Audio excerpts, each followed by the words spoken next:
Well, welcome everyone. Happy week 7. Once again, this quarter is flying by. Hopefully you guys are done with midterms as well, so that stress is kind of out the way. And to kind of bring us back into BISBA, we're going to have a debate night tonight, which I'm super excited about. If you've been to our debate nights prior, it's going to be very, very similar. It may get a little heated and we'll end up voting on a few things as well, but I'm super, super excited just to make this a little bit more fun, have a little bit more of a social theme for today rather than our traditional speakers or guest speakers. So I'm super excited about that. And once again, if you are new here, we do have an attendance form, which should be in the chat. So please fill out that attendance form, whether you're new or not, but just to give you guys that information as well. And we also have t-shirt links, all of these fun things as well in the chat. So feel free to fill that out as I kind of go through today's agenda. So the agenda for today, since it is a debate night, we're going to have 5 topics up for debate tonight that we'll be introducing, and we'll give a little bit of background information for each topic. So even if you're not super familiar about the sport or the situation, we'll give you guys kind of enough background to make your own opinion on the debate. Then we're going to enter breakout rooms for each, just for a couple of minutes, and you'll be able to debrief, talk about the debate topic with a small group. And then you'll be able to kind of form your own opinion, see if your group will come together as a whole, as one, or if you want to make your own individual opinion on it. Then we'll end up reconvening after each breakout room into the main room, and we're going to end up voting and settle each debate once and for all.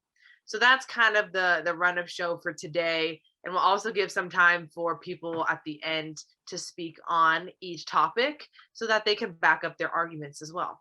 So it should be super cute, super candid, casual. And I guess without further ado, we can get started. So question number 1. Should there be a universal designated hitter in baseball? And we're going to have our designated backgrounds speaker, Nick Kahn, give a little bit of more context to this question. So if you know or you don't know, I'm a very big baseball guy, and so I might have had some influence on the questions. But this one, basically in baseball, the American League and the National League are the 2 divisions. Like the East and the West in basketball, or NFC and AFC. And basically the National League, they have no designated hitters. So basically the pitcher every 9th time comes up to bat and hits in the 9th slot. In the American League, they have something called a designated hitter, where the pitcher doesn't come up to bat, someone else comes up in his place and hits for him.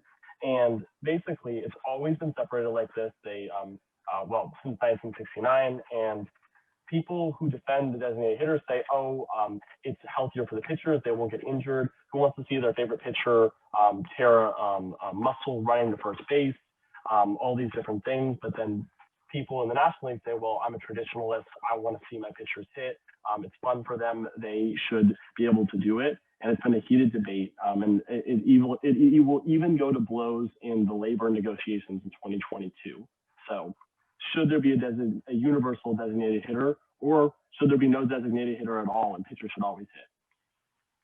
So I'm going to now put us into breakout rooms just for about 4 minutes or so, and you guys will be able to talk about it amongst each other, and we'll bring each other back into the main room and we'll end up voting.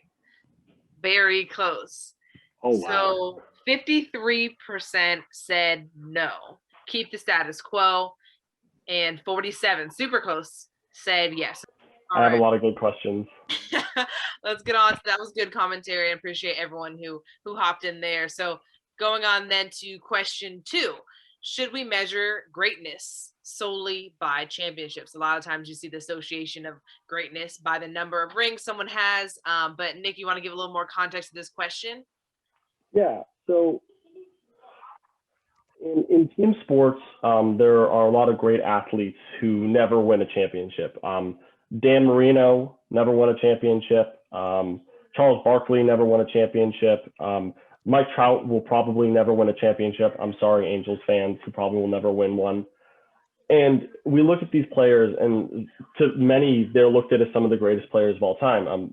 Steve Nash is in there, also never won a championship. But then you have players like Danny Green, who's a 3-time champion. The question that I ask is, should we measure greatness solely by championships, or are there other factors? If you don't have a championship, can you still be considered among some of the greatest that have played? Perfect. Okay, I'm gonna send you guys back into the breakout rooms, this time for only 3 minutes. Here's the results. So overwhelmingly, people voted no. There should be other factors that hold more weight. There was still some percentage that said yes, we still should measure greatness by championships and acknowledge that as well. All right, we're gonna hop into question 3. So I actually really like this one. So do you guys think could the best college football team beat an NFL team? Nick, you want to give a little bit more context to this? It's pretty self-explanatory, but if you do, feel free. Or Colin, were you going to add into this one? Yeah, I was going to do this one if that's all right. Yeah, so basically, guys, before the Jets beat the Rams and the Browns last season, there were debates swirling about whether or not the Alabama Crimson Tide could beat the Jets, and there were actually a lot of people in support of the Tide. However, when you think about it, Alabama is really just made up of 10 or 15 pro players per year. Meanwhile, the Jets are made up of like 53, a full roster of them. But despite that, the debate still rages on. And so there are certain things to consider. Like, yes, there are only 10 or 15 guys going pro each year from Alabama. But when you include the younger guys that are going to become pros and become a part of that 10 or 15 per class, you multiply that across 4 or 5 classes, depending on red shirts, you could technically argue that there's 45 to 60 to 75 professional athletes on Alabama's team. It's just only 10 or 15 of them are ready for it.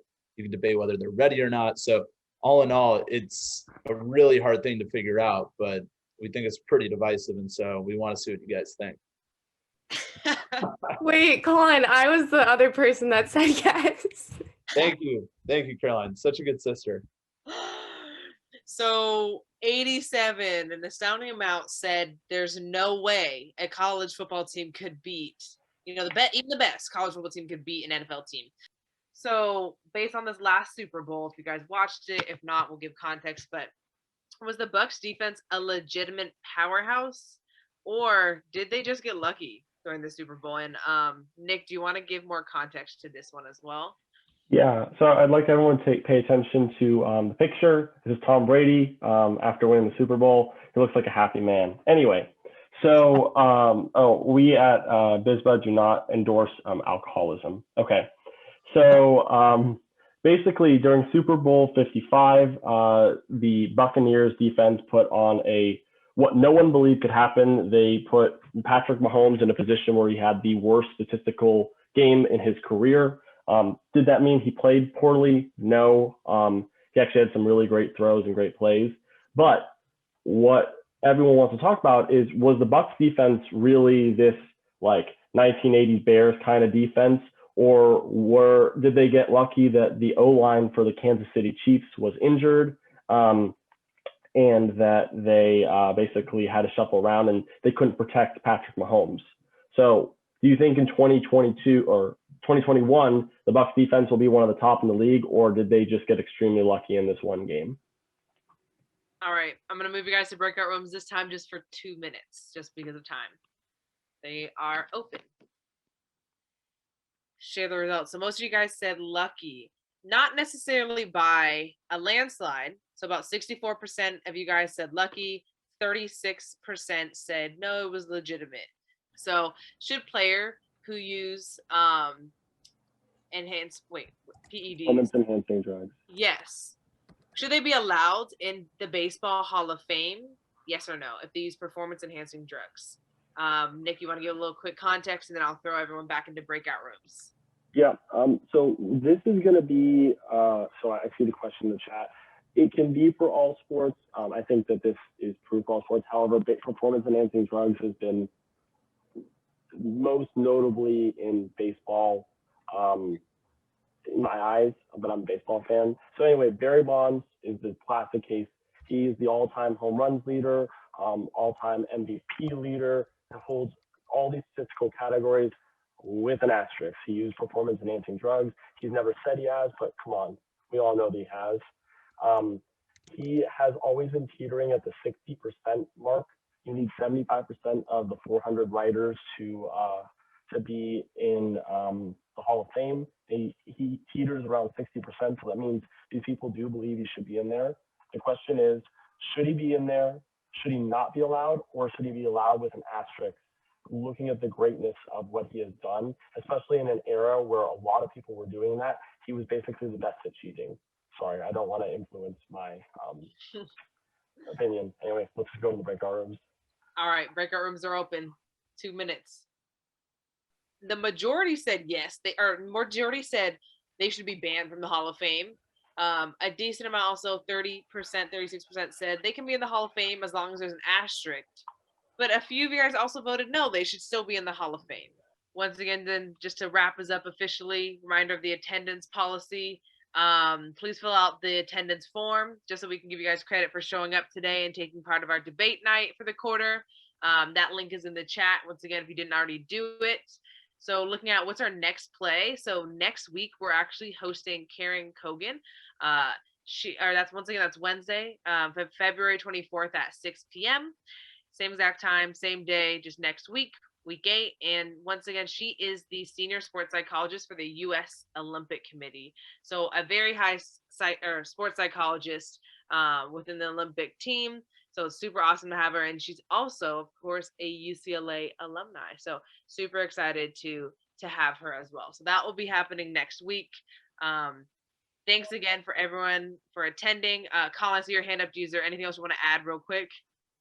Yes, and Gavin, I just saw your thing in the chat. I'll send the form in 1 sec. But I just wanted to real quick say thanks to everyone for bringing their A game tonight and bringing a lot of energy, because this was a meeting that we planned to only be from about 6 to 6:45. Keep it short, 30 to 45 minutes. But you guys really brought the energy tonight, and really appreciate all the good takes you shared. So thank you guys. Yes, thank you guys for all your participation today. And yeah, for all the engagement, everything like that. And we'll see you again next week. Good luck with the rest of your guys' assignments for the week. Finish out week 7 strong and healthy, and have a good rest of your guys'